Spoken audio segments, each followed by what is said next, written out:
Sejam bem-vindos mais uma vez ao nosso Império Podcast. Mais uma vez trazemos um tema bastante pertinente à sociedade. Como são vistos os profetas nos dias de hoje? Fica ligado, não saia daí. Siga o nosso TikTok, subscreva também o nosso YouTube Império Podcast. Estamos aqui no nosso estúdio com dois grandes homens de Deus para então debater sobre este grande tema. Estamos aqui os nossos convidados de nome Fundo da Cruz, evangelista da Igreja Santo Evangélico Bom Pastor. Seja bem-vindo. Muito obrigado pelo convite. Nós é que agradecemos. Também temos aqui o nosso convidado, profeta proeminente Baelson Felipe, líder da Igreja Ministério Internacional Jeová Shammah. Seja muito bem-vindo. Obrigado. Agradecemos a vossa presença aqui, é uma honra tê-los no nosso estúdio. Você lá em casa, não saia daí, o tema é bastante pertinente. Para começar, eu gostaria então de saber a quem devemos chamar profeta, evangelista Fundo da Cruz. A quem então devemos chamar profeta? Antes de tudo, gostaria de saudar o povo de Deus que nos acompanha. Conforme o nosso apresentador falou muito bem, sou o evangelista Fundo Garcia da Cruz, do Centro Evangélico Bom Pastor. E o tema bastante pertinente este que estamos a abordar: quem deve ser chamado de profeta? Certo. Não podemos responder essa pergunta com o nosso conhecimento literário, mas sim devemos nos basear nas escrituras. Certo? Se nós voltarmos pela história, nós vamos entender que antigamente os profetas eram vistos como videntes. Portanto, as pessoas que tinham a capacidade sobrenatural de ver certas coisas. E o termo profeta, portanto, a palavra profeta, na verdade, é um ofício, certo? De alguém que exerce o profetismo. E falando disso, nós podemos encarar na Bíblia exemplos de alguns profetas. Mas, antes de nós chegarmos ali, vamos explicar claramente. O profeta, nós temos duas dispensações. Temos a dispensação da Antiga Aliança e temos da Nova Aliança. Certo? Portanto, na Antiga Aliança, o profeta era o homem que era responsável por receber a mensagem da parte de Deus e transmitir ao povo de Deus. Receber o pensamento de Deus, as orientações divinas e comunicar isto ao povo de Deus. Portanto, tinha a capacidade de ver coisas, de ouvir da parte do Senhor. Portanto, era uma grande responsabilidade. No entanto, mas se nós voltarmos mais no Novo Testamento, na Nova Aliança, nós vamos entender que a Bíblia nos fala em Efésios capítulo 4, versículo 11, que chamou uns para apóstolos, outros para profetas, outros para evangelistas, outros para pastores e outros para mestres. Mas eu quero pegar o profeta porque faz parte dessa lista dos 5 ministros de Deus. Portanto, o profeta é a pessoa ou o ministro que recebe, na verdade, o chamado de Deus para poder edificar a igreja ou o corpo de Cristo. Este é um profeta. Cada um tem a sua função específica, mas vamos abordar isso mais avante. Okay. Profeta proeminente Baelson, partilha da mesma ideia que o nosso evangelista Fundo da Cruz? Perguntar partilha da mesma ideia é tipo trazer um conflito no meio da entrevista, não é? Partilho sim da mesma ideia. Quem é o profeta? O profeta, segundo o livro de Êxodo, capítulo 4, quando Deus chama Moisés, a Bíblia disse que Deus olhou para Moisés e disse: te colocarei como Deus, e Arão, o teu irmão, te será a tua boca e eu profeta. Logo nós estamos a olhar que Deus, quando olha no profeta, Deus fala que o profeta é a minha boca. Significa falar de profeta é de falar da boca autorizada de Deus na terra. Qual é? Quando nós temos uma informação no nosso coração, para a informação ganhar impacto, a nossa boca precisa confessar aquela informação. Quer dizer que o profeta é o canal que Deus usa para se comunicar com o povo. Por isso, Amós capítulo 3, 7, a Bíblia diz: certamente Deus não faz nada sem antes anunciar ao seu servo, a saber, os profetas.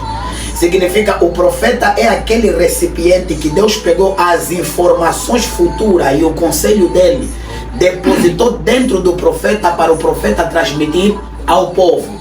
Agora, a quem nós podemos chamar o profeta? Deus, quando levanta profeta, Deus dá traço de profeta.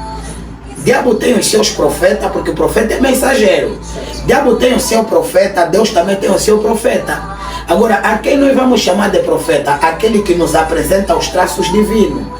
Por exemplo, Deuteronômio capítulo 18, versículo 17 a 18, a Bíblia diz: certamente Deus vai suscitar um profeta semelhante a mim no meio dos seus irmãos. Primeira coisa que nós temos que ver, o tipo de profeta que nós vamos chamar o profeta, é a semelhança. Agora, que tipo de semelhança nós vamos ver? Vamos olhar Jesus, não é? Sim. Qual é o tipo de caráter que Cristo nos mostrou? Qual é a imagem que Cristo nos apresentou? Que tipo de mensagem Cristo pregou? A semelhança do profeta ali, está a dizer, quem está a profetizar isso é o profeta Moisés. Deus vai levantar um profeta no meio dos seus irmãos semelhante a mim. Quer dizer, Moisés está querendo mostrar: eu sou um modelo de profeta, e quando Deus quiser levantar um profeta, aquele profeta será semelhante a mim. Agora, quando Deus vai levantar um profeta no meio dos irmãos semelhante a Moisés, nós estamos a ver Jesus, certo? Quando Cristo veio na terra, ou seja, quando Moisés nasceu, a Bíblia disse que deram uma ordem, uma lei, que toda criança de 0 a 2 anos deve fazer o quê? Deve morrer. Quando Cristo nasceu, Faraó, Herodes também levantou uma lei que toda criança de 0 a 2 anos deve fazer o quê? Morrer. Uma semelhança no nascimento. Quando Moisés, Deus lhe deu a missão de libertar o povo, a primeira praga que Moisés criou, qual é? A água se transformando em sangue. Cristo, quando veio na terra, o primeiro milagre que fez, qual é? A água transformando em vinho. Já o segundo traço, a segunda semelhança. Qual é o sacrifício que marcou Moisés? 40 dias e 40 noites de jejum no deserto. Qual é o sacrifício que marcou Jesus? 40 noites e 40 dias de jejum no deserto. Moisés passou no monte, Jesus passou no deserto. Quer dizer, a semelhança já começou no sacrifício, no nascimento, e a semelhança começou também nos milagres. Quer dizer, vamos chamar profeta aqueles que têm o traço de Deus, que tem os traços de Jesus. E esses traços podem ser denominados na mensagem. A forma de apresentação também é um traço. O caráter também é um traço. Então vamos chamar profeta aqueles que têm o traço de Cristo. Okay. Simplesmente então chamamos profeta aqueles que têm o chamado de Deus.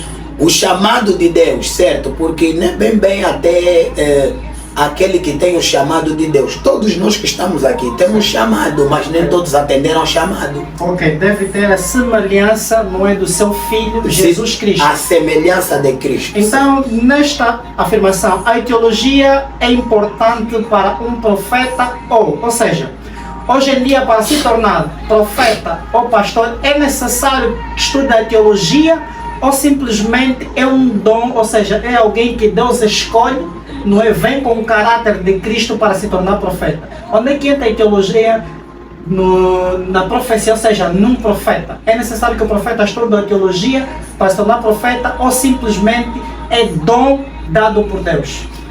Bem, posso responder a pergunta? Está à vontade. Certo. Não podemos anular a teologia, mas a teologia não faz um ministro de Deus. Certo. A Bíblia está a dizer em Jeremias capítulo 1, versículo 8: antes que se formasses no ventre da sua mãe, eu já te conheci e já te estabeleci profeta. Quer dizer que o servo de Deus nasce profeta ou nasce ministro desde o ventre. Portanto, em Mateus capítulo 19 tem uma parte que Jesus faz menção que existem eunucos que são castrados desde o ventre, escolhidos desde o ventre. Uns são escolhidos por homens e uns estabelecem-se a si mesmo. Quem é o eunuco, primeiramente? Eunuco eram homens que eram selecionados, eram capados, castrados para poder cuidar das mulheres dos reis. E isso não é diferente de um ministro de Deus. Nós não somos os noivos, nós somos, na verdade, os eunucos que o Senhor escolheu para poder cuidar da noiva, que é a igreja. É muito importante que se saiba disso. Agora, Jesus falou de 3 tipos de eunucos. Uns foram escolhidos, uns se intitularam, uns foram escolhidos por homens e outros foram escolhidos desde o ventre. Aqui tem um ponto muito importante. Vou começar por aqueles que se intitularam. Uns podem fazer a teologia, compreender que não, agora tem um conhecimento e pode estabelecer, também serve um ministro ou profeta. Certo. Uns podem notar que tem um dom de profecia, o irmão é carismático, então podemos lhe considerar também profeta, ou prega bem e tem coragem, então pode fazer parte dos ministros e é consagrado. É ali onde estamos a ter muitas confusões. E outros são escolhidos do ventre da mãe. E ali é importante que se saiba que mesmo aquele que foi escolhido, Deus consagra, Deus unge. Mas é importante a formação é importante, porque a formação vai, na verdade, enquadrar o servo de Deus. A teologia não vai trazer a unção no servo de Deus. A teologia não vai, na verdade, empatar, não. Por quê? Porque nós recebemos a unção do alto. A Bíblia diz que você recebeste a unção do alto e vós sois santos. Quer dizer, a unção de Deus nos santifica, mas a teologia é importante simplesmente para enquadrar o homem de Deus, para ensinar. Ali é a importância da teologia, mas isso não faz um profeta ou um ministro de Deus. Mas o profeta Baelson, hoje em dia temos acompanhado então profetas, pastores e doutores. Nós gostaríamos aqui de saber qual é a diferença entre um pastor e um profeta e um doutor da palavra. Ok. Vou começar assim. O profeta faz parte dos 5 ministérios que Deus deu à igreja. E esses 5 ministérios que Deus entregou à igreja é para a edificação do corpo de Cristo. O profeta é o ministro de Deus. O profeta é o ministro de Deus. O profeta, na antiga aliança, Deus trabalhou com os profetas, Deus trabalhou com os sacerdotes, Deus trabalhou com os reis e Deus trabalhou com os juízes. Esses foram as pessoas que Deus trabalhou, os ofícios que Deus trabalhou na antiga aliança. Deus trabalhou com os profetas, Deus trabalhou com os sacerdotes, Deus trabalhou com os reis, Deus trabalhou com os juízes. Quer dizer, Deus se movia na vida do seu povo por intermédio dessas entidades, desses ofícios.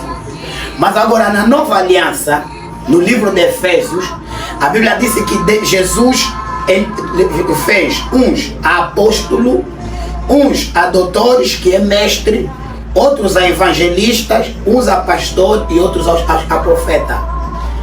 Esses todos os ministérios, 5 ministérios, ninguém é maior do que o outro. Todos têm a mesma dimensão, todos têm, ou seja, todos têm a mesma importância na igreja. Mas cada um se move em áreas diferentes. Por exemplo, o profeta tem a sua característica e tem o seu lado. Falar de profeta é falar do dedo indicador.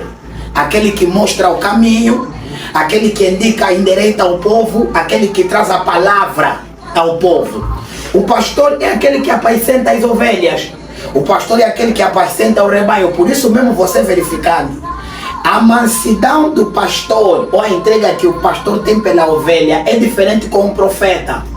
Você vê que os profetas têm, eles são, os profetas, a maioria dos profetas, não estou a dizer todos, mas a maioria dos profetas, eles, você vê, parece que é arrogante, parece que tem um ar. Mas o pastor não, o trabalho do pastor é apacentar o rebanho, é cuidar, é criar. Agora, os doutores estão lá para interpretar as escrituras, ensinar as escrituras. O doutor tem um cuidado quanto às escrituras sagradas. O doutor tem uma graça particular que o doutor carrega, é mestre das escrituras. O evangelista é o homem que acompanha o milagre. Todo evangelista é acompanhado pelos milagres. Por isso você vai ver na Bíblia o primeiro evangelista aqui, depois de Cristo, quando Cristo subiu, é o evangelista Filipe. O evangelista Filipe, ele está a pregar aqui, ao mesmo tempo, por exemplo, nós estamos aqui, estamos a pregar aqui, ao mesmo tempo também estamos a me ver no São Paulo a pregar. Ele é um evangelista, é caracterizado pelo milagre, é caracterizado pelo evangelho de Cristo. Ele sente a dor de Cristo, ele se compadece, ele tem aquela paixão. Agora, o apóstolo é aquele que tem o fundamento. A Bíblia diz que a igreja cresce pelo fundamento dos apóstolos e dos profetas. O apóstolo é aquele que tem o fundamento e o apóstolo é aquele que tem a graça de implementar. Por isso você vai dar conta aqui, mesmo os apóstolos de Cristo, eles não ficaram num lado só. Eles andaram, implementaram, por exemplo, o apóstolo Paulo. Ele andou, implementou, deixou Timóteo, implementou, deixou Onésimo, implementou, deixou os seus filhos a cuidarem da igreja. O apóstolo tem a graça particular de abrir a igreja em vários pontos, em vários locais, em várias cidades. O profeta é aquele que tem a mensagem de Deus, aquele que tem a palavra de exaltação, de consolação, de edificação. Esse é o profeta. Assistimos também, não é, muita complicação, ou seja, o profeta é aquele que mostra o caminho, certo? Edifica, não é, a sociedade a seguir um rumo. Certo. Então, eu gostaria de saber, não é, o que o profeta representa para a sociedade. O que o profeta representa para a sociedade. Evangelista Filipe Cruz. Certo. O profeta, conforme já abordamos aqui várias vezes, o profeta é a boca de Deus, é um vidente, é aquele que tem o mandato de Deus para poder, na verdade, orientar, certo? Primeiramente, nós precisamos saber que os ministérios, 5 ministérios, foram dados para a edificação da igreja, certo? E um profeta, na verdade, um profeta no ministério é aquele, primeiramente, que tem a missão de trazer a profecia no tempo, certo? Portanto, hoje, a sociedade, devemos saber que o profeta tem a missão de trazer a mensagem de Deus, certo? O que foi dito, na verdade, no tempo de hoje, no tempo da realização, certo? Portanto, o profeta, pegando a mensagem com relação às profecias dadas, deve nos dar um esclarecimento. Por isso é que você vai ver Jesus em Lucas capítulo 4, versículo 18, quando ele chegou na sinagoga, pegou o livro de Isaías e disse que o Espírito do Senhor está sobre mim, onde estava escrito isso, disse: o Senhor ungiu-me para pregar boa nova aos pobres, libertar os contritos de coração, dar vista aos cegos e tornar livres os oprimidos, e proclamar um ano da graça do Senhor. E ele disse que essa escritura se cumpriu hoje. Está percebendo? Quer dizer que a missão do profeta é pegar dos manuscritos bíblicos, trazer ao nosso tempo. Qual é a hora em que nós nos encontramos? Então, o profeta para a sociedade é alguém muito importante que representa o relógio de Deus, certo? O profeta, nessa confusão, nessa guerra da Ucrânia, nessas situações que o mundo vive, ali o profeta deve nos trazer a mensagem, nos explicar em que hora nós nos encontramos, o que isso representa nas escrituras. Então o profeta, além de ver ou além de anunciar segredos, coisas ocultas na vida das pessoas, o profeta é alguém que nos traz a mensagem do tempo. Nos apresenta, na verdade, hoje estamos nessa altura, estamos a viver isso, então devemos ter atenção com as escrituras, porque estamos na época isso. Então, o profeta é o relógio de Deus, é o cronômetro de Deus para os nossos dias ou para a sociedade. E sempre foi assim. Okay. Então, conseguimos perceber que o profeta tem sempre uma mensagem para a sociedade, certo? Tem sempre uma mensagem para poder transmitir à sociedade.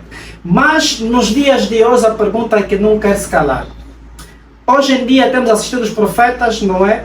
Profetizam as suas ovelhas, as ovelhas recebem a profecia e por conta de que a profecia não se cumpra, vimos que cria confusão no seio da igreja, cria confusão no seio familiar.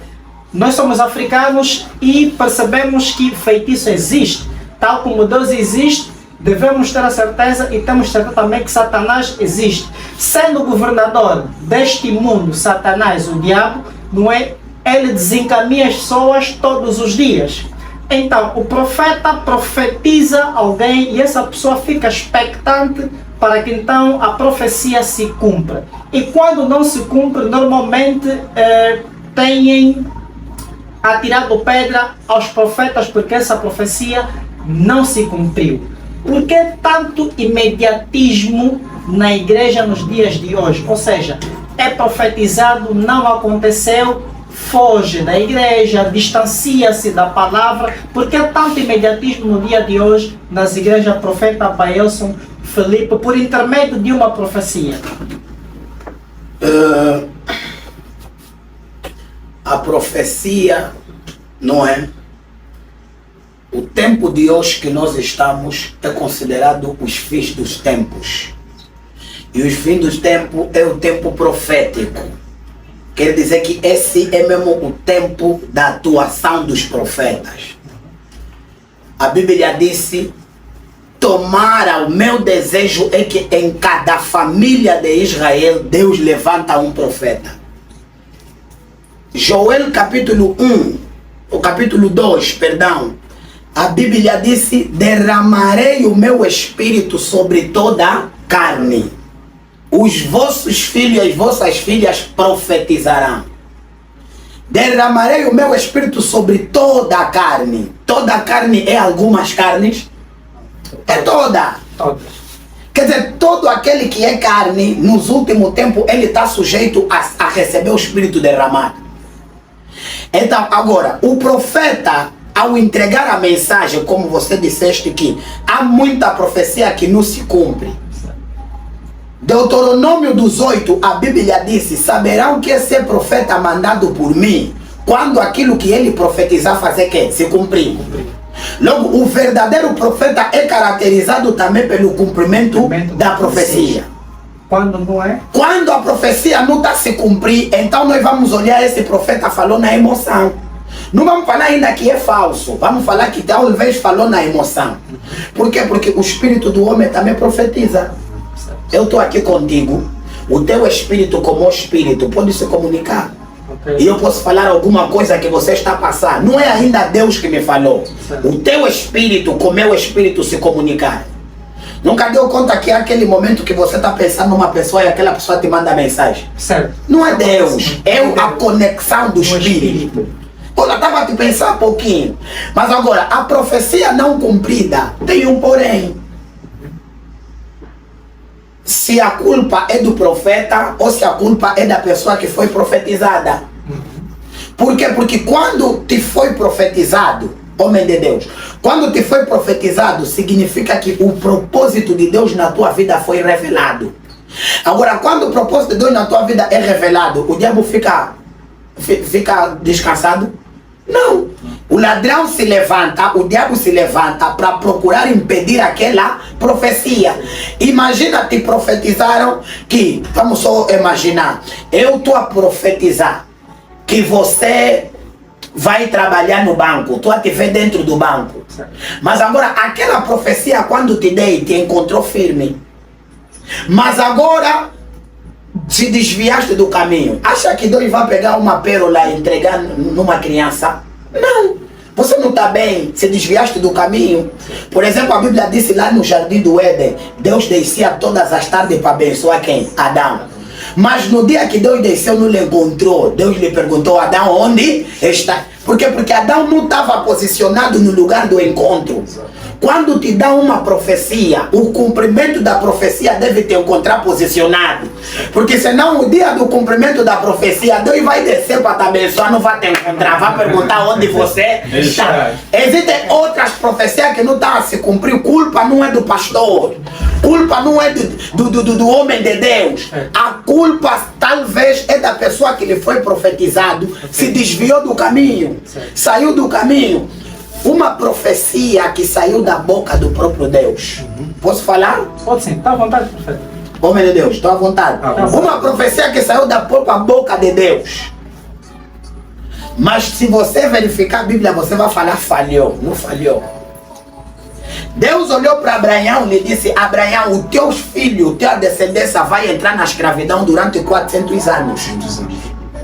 Não estamos a falar de 400 dias, estamos a falar de 400 anos. É muito tempo. Mas agora a Bíblia disse: o povo, por intermédio de José, entrou no Egito. José morreu, subiu outro faraó, colocou o povo na escravidão. Mas a Bíblia disse que Deus disse são 400 anos que o povo vai sofrer. Mas a Bíblia disse que o povo sofreu durante 430 anos. Deus mentiu? Não. Deus falhou? Não. Agora, por que Deus disse 400 anos, mas o povo está sofrendo 430 anos? A culpa não era de Deus, a culpa era do povo. Quando Deus chamou Moisés, a Bíblia está dizendo que Moisés encontrou o egípcio a maltratar o israelita. Moisés defendeu o israelita e matou o egípcio. Depois encontrou mais o próprio israelita a lutar entre si. Moisés foi acudir, a Bíblia disse que o israelita disse: você quem te colocou juiz sobre nós? Sem saber que aquele tempo que Moisés já estava a acudir os irmãos israelitas, era tempo que Deus já está de levantar para libertar. Mas a Bíblia disse que Faraó descobriu do que Moisés fez. Moisés foi fugir mais em Midian. Ficou lá mais 40 anos, não é atraso? Então esse processo todo que o povo fez de não dar conta que aquele procedimento de Moisés era porque Deus já estava a libertar, é que atrasou mais o povo de Israel no Egito. Quando te profetizam, você tem que ter a habilidade de estudar os tempos. Tá vendo, Daniel? Se não fosse Daniel, Israel ia sofrer na Babilônia mais tempo do que a profecia de Jeremias. A Bíblia disse, e Daniel estudou as escrituras de Jeremias, deu conta que o tempo que Jeremias profetizou já chegou ao fim. Então Daniel, quando Deus estudou as escrituras, deu conta, Jeremias nos profetizou que nós vamos ficar aqui, mas o tempo já acabou. Então o que Daniel fez? Entrou nas 70 semanas, que nós chamamos jejum de Daniel. Entrou lá nas 70 semanas. 70 semanas de Daniel não era só oração, era estudo.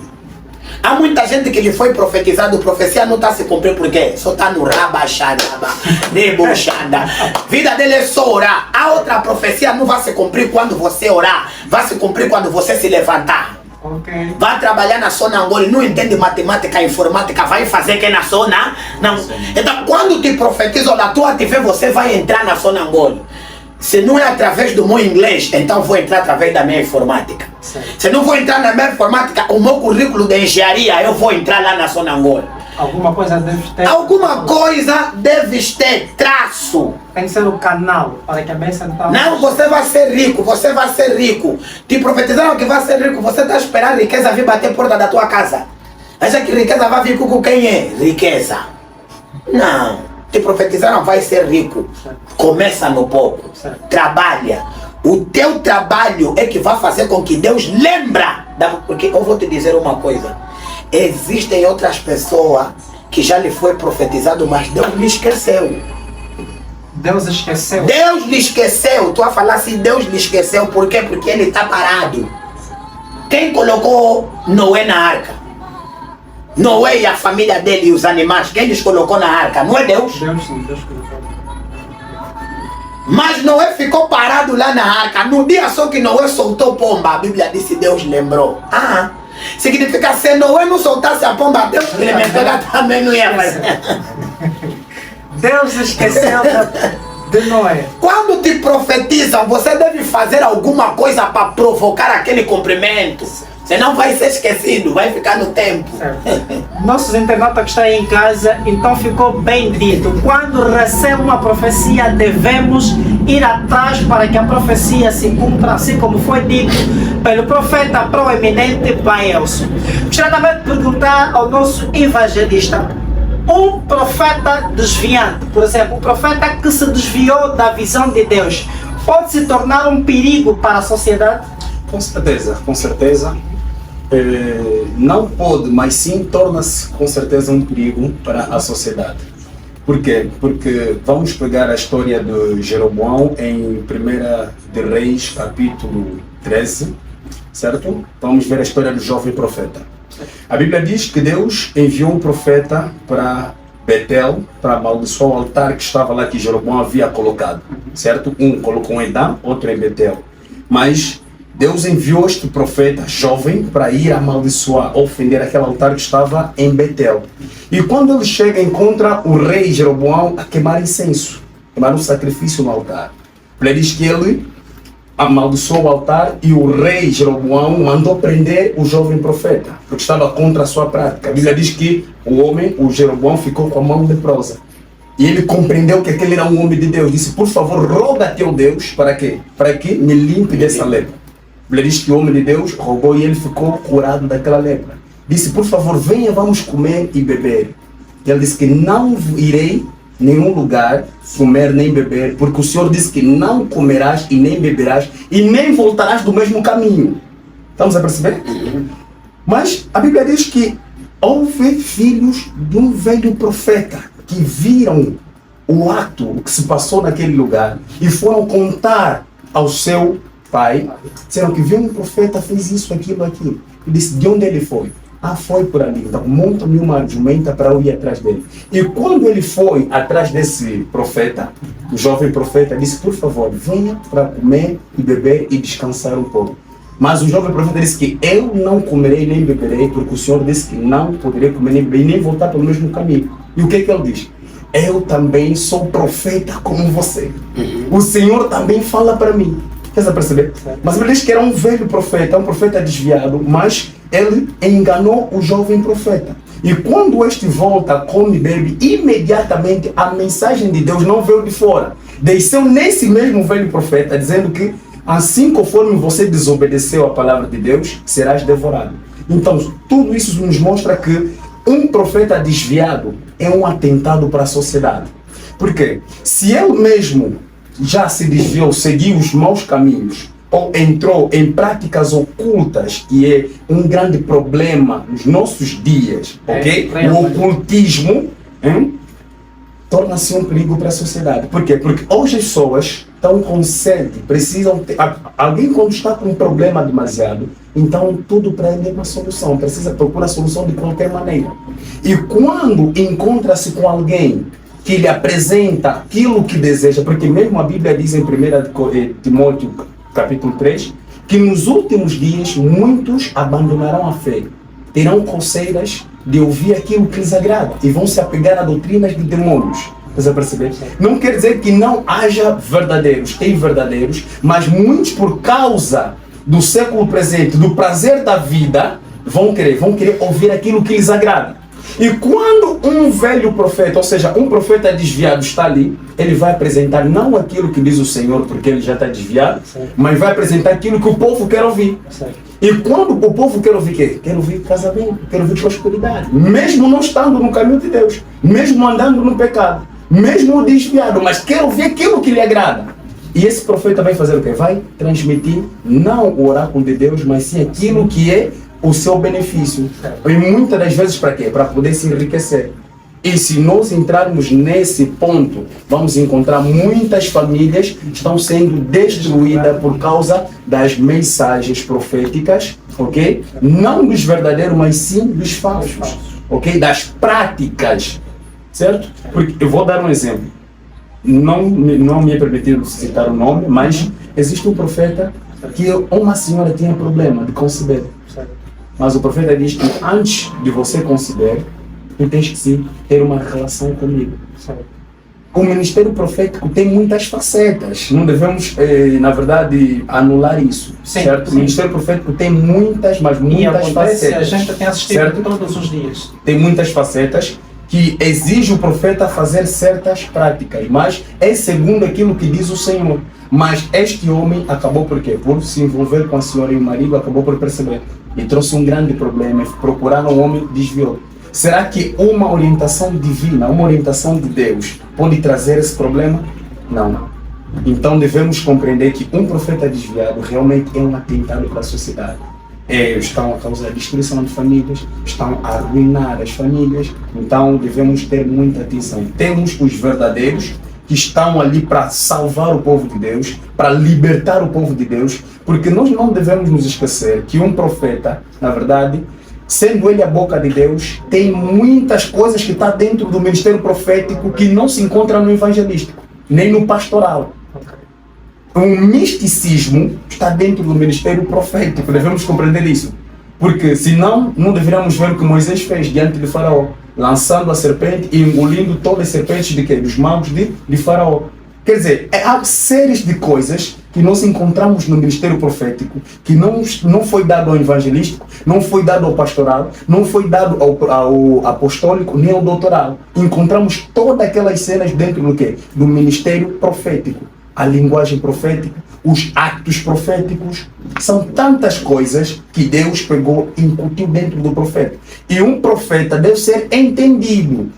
É por isso que nós precisamos da revelação de Deus para nós compreender. Porque um profeta pode dar uma prática, dar uma solução com esse problema que você tem, faça isso. Recebeu aquela orientação de Deus. Mas quem não tem um conhecimento do ministério profético vai dizer, esse é um bruxo, esse é um ocultista, esse é um satânico. Então o ministério profético tem as suas facetas que quando alguém tem a revelação daquilo, vai conviver com o profeta e vai deixar o ministério abençoar o povo de Deus. Mas não podemos excluir que muitos desviados estão a destruir a sociedade. Certo.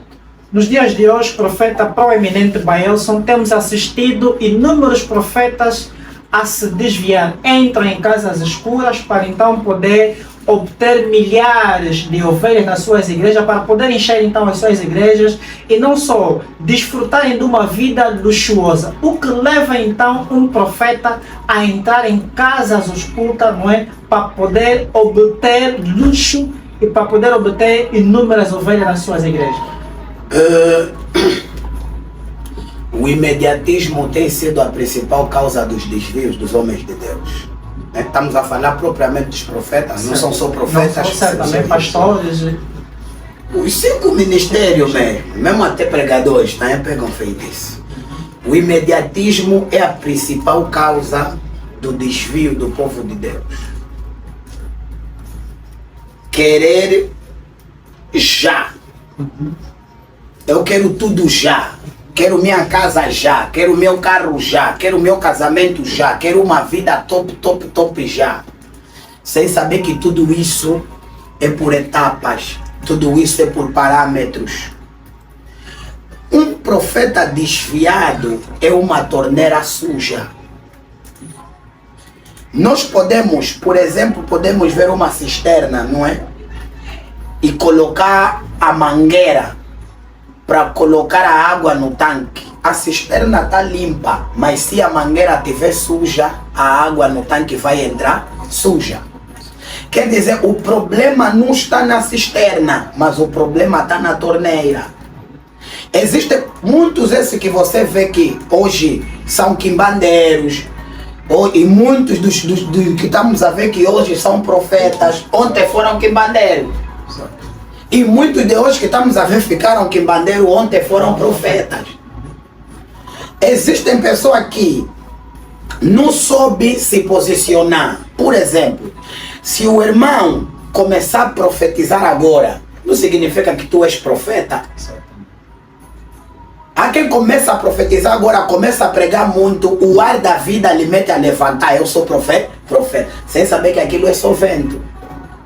1 Samuel capítulo 9, a Bíblia diz: Saúl, quando você ir na esquina, no monte, vai se encontrar com os profetas. Os profetas vão profetizar, você também vai profetizar. Agora Saúl profetizou, era profeta?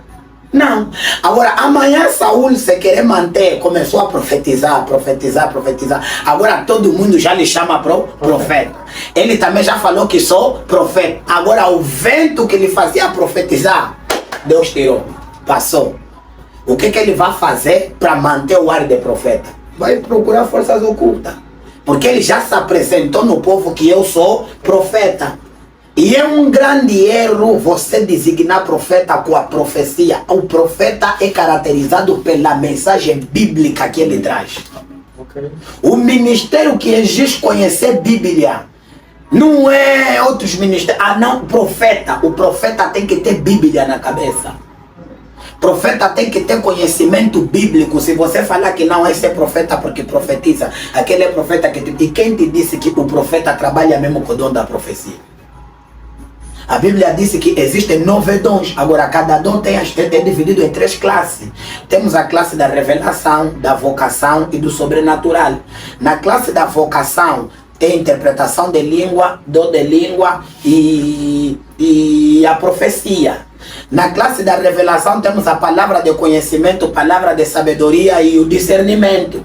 Na classe do sobrenatural temos a cura, temos a fé e temos o milagre. Agora, nessas classes, o ministério profético trabalha com a classe da revelação, que é palavra de conhecimento, sabedoria e o discernimento. O profeta trabalha com o discernimento. Ah, não, profeta não, profeta é aquele que profetiza. É mentira. Você pode profetizar?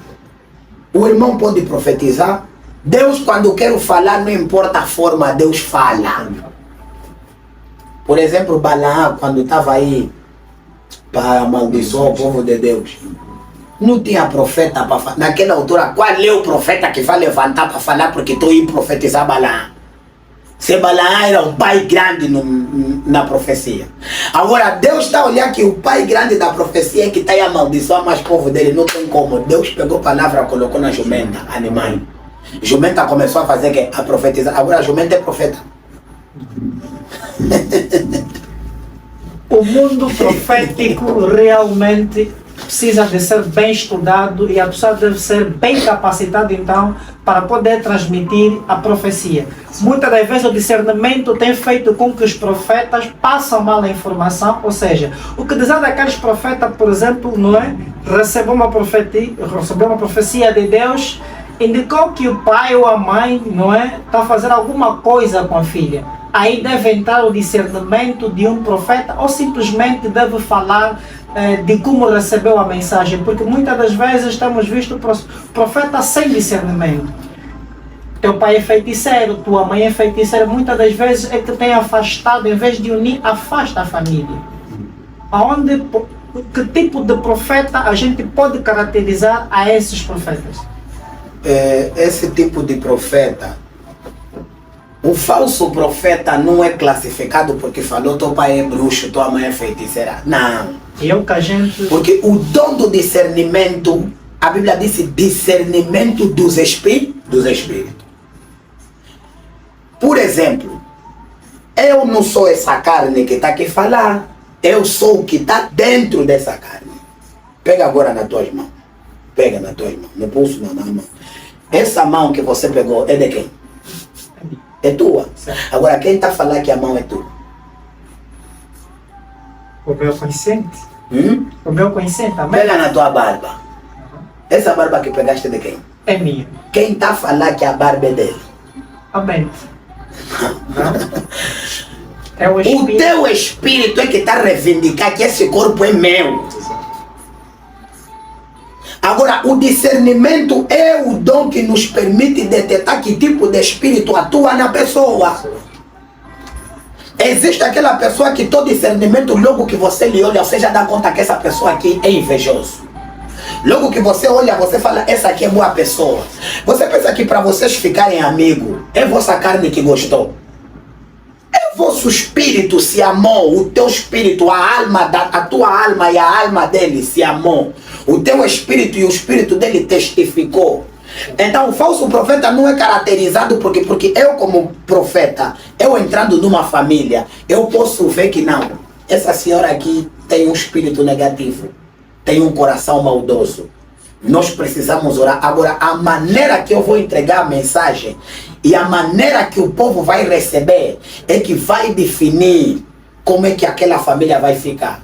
Mas agora, aquele tipo de profecia que traz a destruição de famílias é uma profecia que não vem de Deus. Mas o tipo de profecia que une as famílias, por exemplo, aqueles que sonham com o próprio pai a fazer sexo com ele, tá dormindo, tá sonhando, o próprio pai é que é o marido dele da noite. Sim. O que você vai falar nesse tipo de pessoa? Não, tu a ver. Essa pessoa já sabe que eu vejo o meu pai à noite mesmo, o meu pai é que me dorme. Agora você como profeta de Deus vai esconder, mas não porque tu a ver um espírito de homem da noite está te possuir. Precisamos orar muito por você, precisamos orar pela tua família. O espírito da morte, da noite, do homem da noite que se levantou contra você. É ali onde eu falo, eu vou te falar todas as verdades. Temos que orar. Seu pai é negativo, o profeta fala. Certo. O teu pai não está se proceder bem contigo assim, abre a visão. Certo. Mas o profeta tem que lhe exaltar, presta atenção. É aquilo que eu disse no princípio, o corpo é teu, você que fala que o corpo é teu porque você é o espírito, quer dizer a luta, por isso é que o apóstolo Paulo disse, a nossa luta não é contra a carne nem o sangue, mas é contra os principados e potestades que habitam nas regiões celestiais. Quer dizer, meu problema não é com o teu corpo, meu problema é com o teu espírito. De dia você é meu irmão, de noite se você vir me fazer mal, vamos se bungular nós dois. Certo. De dia você é minha mãe, mas de noite se você brincar, de vir feitiçar, também vou te mandar fogo. Não significa que me falaram que não, teu pai é feiticeiro, já que meu pai não é mais meu amigo, esquece. Então o feiticeiro quando era criança, se meu pai é feiticeiro quando era criança, ele ia falar na minha mãe aborta, tira essa criança. Certo. Cresci, me comprou leite, não um, não dois, todo tipo de não o pai comprou. A iniciação o pai pagou propina, estou na universidade, o pai continua a pagar propina. Hoje aparece um profeta fala que teu pai é bruxo, quer te matar. Cuidado que eu tenho, meu pai vai mais me matar. Já não, homem de Deus, já quando eu não orava, não conseguiu, agora estou a orar, vai me conseguir. Certo. Então, vou abrir uma passagem boa. Vamos só ver essa passagem boa. Nossos internautas, você lá em casa, se tiver uma Bíblia, se tiver aí um telemóvel com Bíblia, abra então para poder nos seguir e aproveito também o momento para dizer, siga o nosso TikTok Império Podcast, subscreva-se também no nosso canal Império Podcast. Você vai ter bastante conteúdo para mudar a tua visão de vida, a sociedade e não só em geral. Vê, homem de Deus, 1 Tessalonicenses capítulo 5, versículo 20. Vamos começar no 19. Não apagues o fulgor do Espírito. Não trates com desdém, ou seja, não rejeites a profecias. Certo.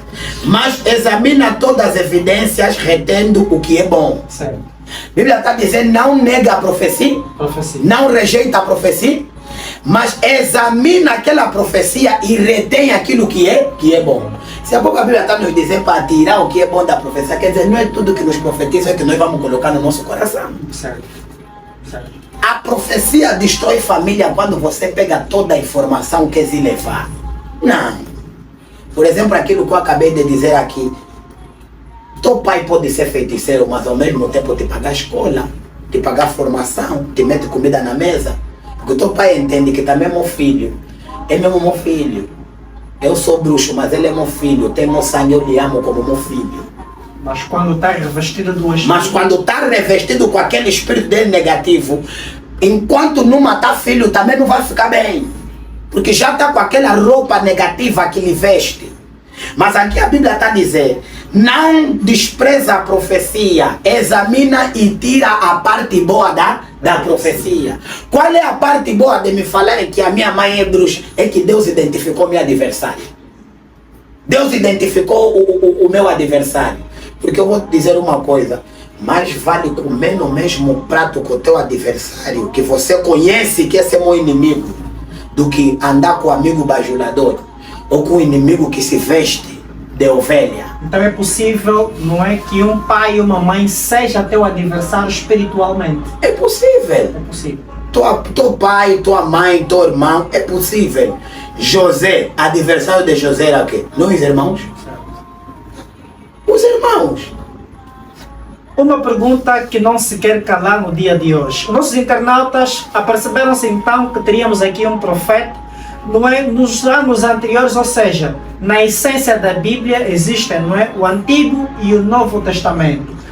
Anteriormente as mulheres não era permitido, não é, subir até o altar então para poder pregar a palavra. Eu gostaria de saber daqui dos nossos homens de Deus, nos dias de hoje, é possível que uma mulher seja profetisa, seja pastora, pode ou não dirigir então uma igreja? Posso responder? Sim. Bem, essa é uma pergunta que não se cala realmente. É Certo. uma pergunta muito problemática que divide, na verdade, as opiniões. Certo. Mas, contudo, nós devemos nos basear nas Escrituras, certo? A palavra de Deus trata quando nos fala do ministério e é importante compreender que o que é o ministério, certo? O ministério é a porção da divindade dentro do homem, certo? Se estamos a falar de ministério, quer dizer que é uma porção divina dentro do homem para dar a continuidade da sua obra. Porque aquilo que Jesus não concluiu, certo? Que não fez Jesus, se tivesse que concluir a obra, Deus estaria conosco, certo? Mas ele consagrou os apóstolos para fazerem a obra. E quando se fala da porção da divindade dentro do homem, o homem não é sexo. O homem é espírito. Ele está a dizer no livro de João, capítulo 32, versículo 8, que na realidade o homem é espírito, o sopro de Deus Todo-Poderoso, certo? E quando, em Apocalipse, nós vamos ver sempre, quando o anjo dizia às igrejas, quando passou as 7 cartas às igrejas da Ásia, no final dizia: aquele que tem ouvido, ouça o que o Espírito diz à igreja, certo? Aquele que tem ouvidos, ouça o que o Espírito diz à igreja. Quer dizer, o que fala ou que exerce o ministério não é o sexo, não é o homem, não é a mulher, mas sim é a pessoa que Deus capacitou para fazer o ofício ministerial. Para responder, portanto, o homem como a mulher diante de Deus exerce o ministério da palavra sem nenhuma distinção. Deus não vê a carne. Ele está a dizer ao profeta Samuel: eu não vejo as aparências, mas eu vejo o coração.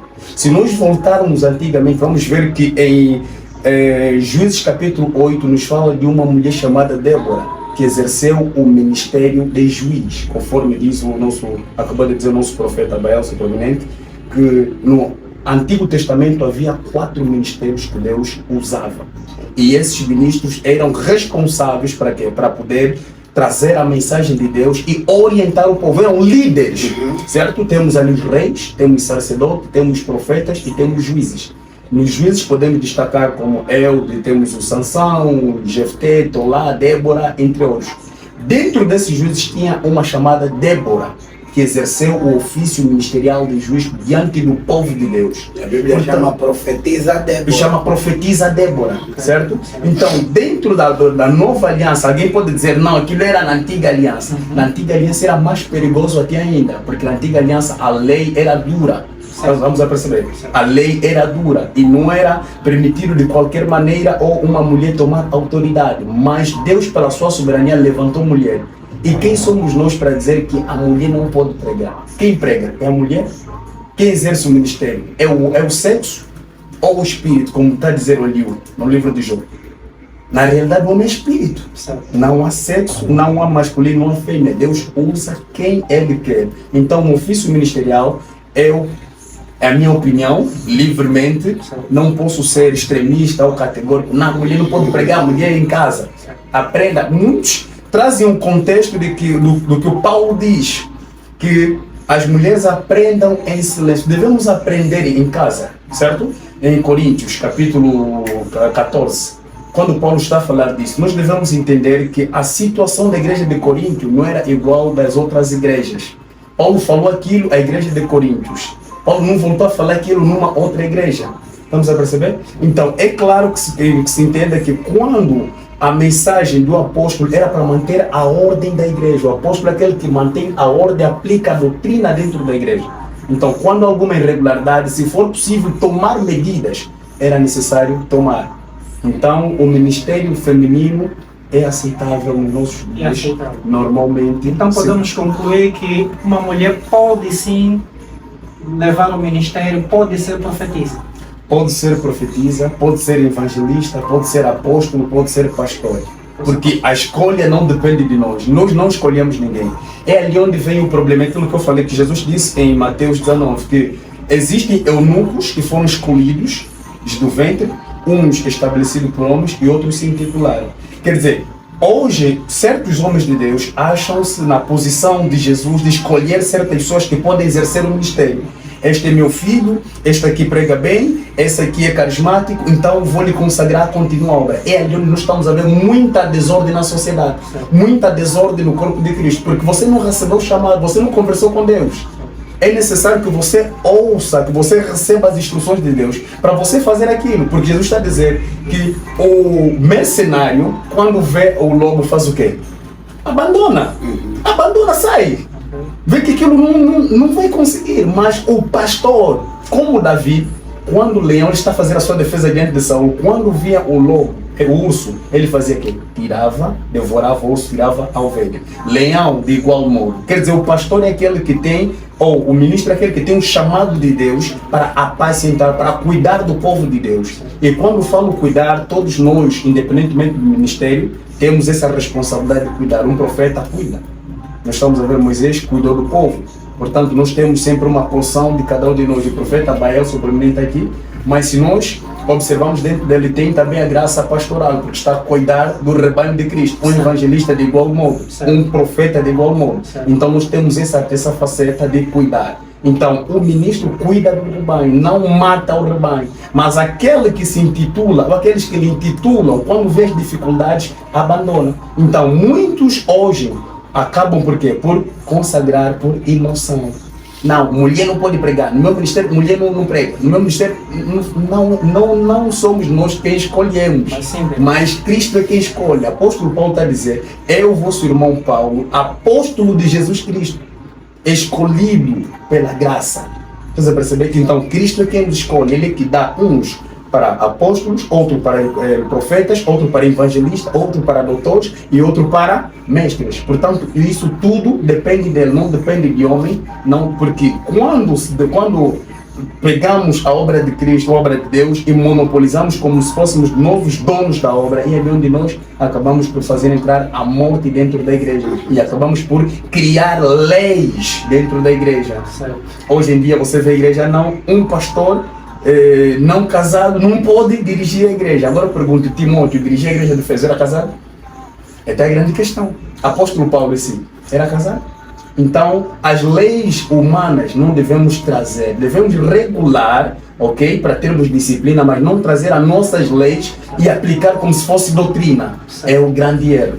Falou muito bem, levantou uma questão. É possível alguém não casado dirigir um ministério? Profeta Baelson, é ou não possível? É possível, vai continuar sendo possível. Quando eu morrer vai ser possível, quando morrer vai ser possível. Certo. Porque levanta-se muito, não, mas o pastor não é casado, o profeta não é casado. A Bíblia, olha o que a Bíblia disse. Atos dos Apóstolos, capítulo 6, na constituição da administração da igreja.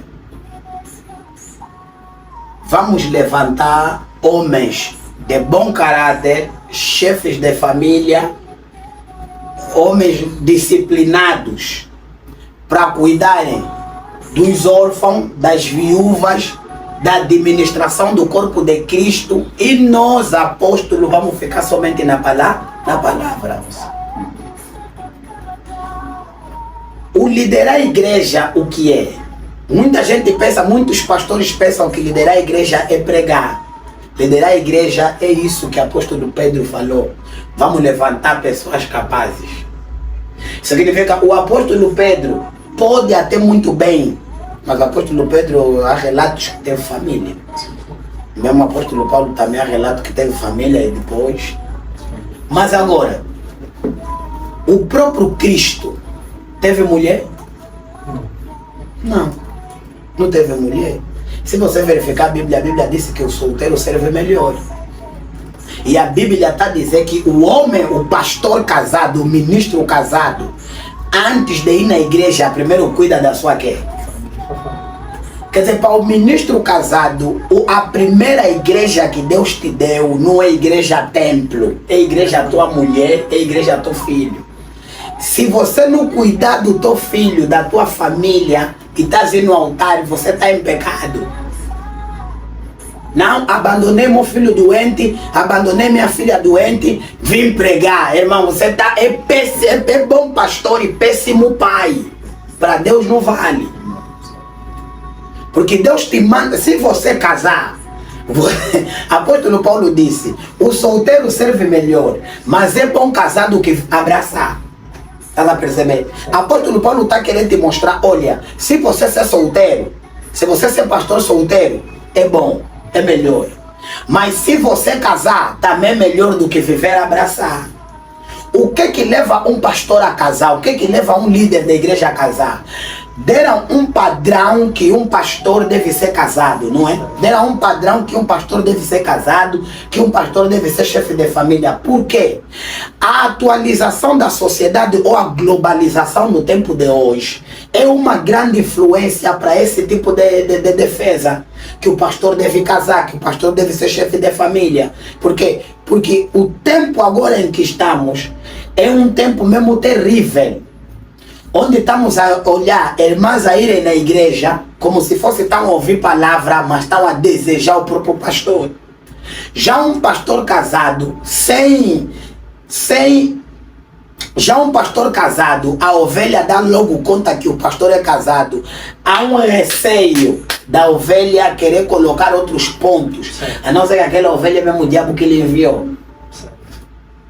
E também não só o casamento, as pessoas dizem, não, pastor tem que casar para não fornicar. Vou lhe dizer uma coisa, o pecado sexual vai te seguir até casado. Se você não é casado, você fornica. Se você é casado, você adultera. Então, falou e bem dito. Já para aquele remate final, profeta Baelson, gostaríamos então de ouvir, não é? Deixa o conselho aos profetas no dia de hoje. Temos visto inúmeros profetas a se desviarem, profetas a cometerem inúmeros erros, a destituir não é? As famílias, separar as famílias e fazer coisas que não é do agrado social. Deixa um conselho então para os profetas e pastores e aqueles homens de Deus, para que então continuem não é, a sua obra de forma a receber a revelação de Deus, o Espírito de Deus, o caminho certo de Deus. Profetas, servos de Deus, filhos de Deus, companheiros de ministério, irmãos e amigos, filhos na fé. Esse caminho em que nós estamos é um caminho que tem duas finalidades: a vida ou morte, porque a palavra é a espada de dois gumes. Espada de dois gumes é espada afiada aos dois lados. Se você não saber manejar a espada de dois gumes, ao querer cortar o outro, você pode acabar também por se cortar por outra parte. Então há muitos profetas que se desviaram por causa do povo. Não se desvia por causa do povo. Não pega feitiço por causa do povo. Porque a obra que estamos a levar, a Bíblia diz que a igreja é de Jesus, não é nossa. Imagina, Jesus te colocou, porque o pastor, o profeta, o pastor, não é superior aos demais. Apenas é uma ovelha promovida de Deus para cuidar do rebanho. Imagina, Deus te colocou para você gerir a igreja. Por exemplo, trabalhas, no teu trabalho, o teu chefe não está aí pegar feitiço para vir cliente. Você como gerente foste pegar feitiço para ter cliente. Agora veio muitos clientes, teu chefe sentiu a ambição, te expulsou. Como é que fica feitiço que foste pegar? É tipo a igreja. Deus te colocou como gerente, o próprio Deus não está a encher a igreja dele, deixa. Certo. Agora você quer pegar feitiço para ajudar Deus a encher a igreja? Não faça isso. Qual é o conselho do profeta? Por isso, anda no caminho de Deus, aposta no conhecimento, aposta na palavra, aposta na renúncia, tenha uma vida de devoção e, acima de tudo, irmão, não abandone a prática de oração. A oração é poderosa e a oração vai exaltar você em nome de Jesus Cristo. Muito obrigado. Obrigado. Evangelista Fono da Cruz, conselho aos homens de Deus, para o dia de Deus. Certo. Gostaria de endereçar esse conselho a todos os ministros da palavra, pregadores, que esse é um caminho muito deslizante. Muitos hoje na verdade, por causa da glória, por causa da vaidade, abandonaram, já estão cegos, já estão em contramão, por causa da glória. Uns, por falta de conhecimento, pensam que o ministério doutoral, apostólico ou profético é maior do que os outros, conforme o proeminente Belson disse.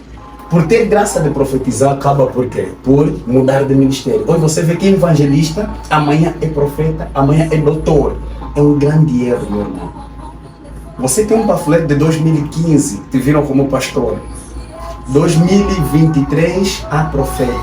2024, doutor. 2025, arcebispo. Mas essa promoção é de quê? Então, por favor, vamos ficar onde nós fomos chamados. Cada um exerce o seu ministério. Por quê? Porque Cristo vai nos pagar em função daquilo que nós exercemos. Ele nos chamou, cada um com a sua função, e Ele sabe o que vai nos retribuir. Por favor, não mude de ministério. Continue na meditação da palavra. Cuidado com a mensagem que você administra ao povo de Deus. Apóstolo Paulo está a dizer ao Timóteo que vigia no teu ensino, porque salvará a ti primeiramente e aqueles que te ouvem. O que você está a transmitir ao povo de Deus? E mais último conselho: ministros, servos de Deus, falo de todos, profeta, pastores, evangelistas, doutores e apóstolos. Muitos de nós estamos a estragar o ministério por causa da ganância. Deus pode te mandar uma serva para poder apoiar a obra. Quero voltar na escritura. Jesus disse a Pedro: vai e fisga um peixe, tira a moeda, paga o imposto para ti e para mim. E Pedro fez a mesma coisa. A Bíblia não diz que Pedro pegou o peixe, rasgou, comeu o peixe e pagou o imposto, não. Então, quando o Senhor manda uma ovelha para ti, uma menina, não coma essa ovelha, tira apenas a finança que veio para te abençoar. Porque muitos hoje, você já recebeu a finança e estás a comer a teu próprio peixe. Atenção! Certo. É muito importante isso, temos que tocar isso aos servos de Deus. Principalmente se for uma empresária, uma boa, não, essa aqui mesmo vai ser a mulher. Quer dizer, é capaz, o servo de Deus é capaz de se divorciar com a mulher por causa dessa serva que o Senhor enviou para abençoar a obra. Para falar, está com medo do ministério. Está com medo do ministério, não é comer do ministério, estás a comer do pecado. E o salário do pecado é a morte. Isso vai arruinar a obra, o teu próprio ministério. Efetivamente. Amém? Que Deus abençoe o seu povo. Obrigado, agradecemos a vossa presença em nossos estudos. Profeta Belson, proeminente, muito obrigado por estar aqui. Ao evangelista Fundo da Cruz, muito obrigado. Agradecemos a vossa presença, esperamos vê-lo na próxima oportunidade. Obrigado. Você em casa que nos acompanhou, agradecemos também a ti que estás aí sentado no teu sofá, de onde você estiver, no trabalho, em casa, na rua. Agradecemos, siga-nos mais uma vez no nosso TikTok Império Podcast e subscreva no YouTube Império Podcast. Estamos juntos, até já.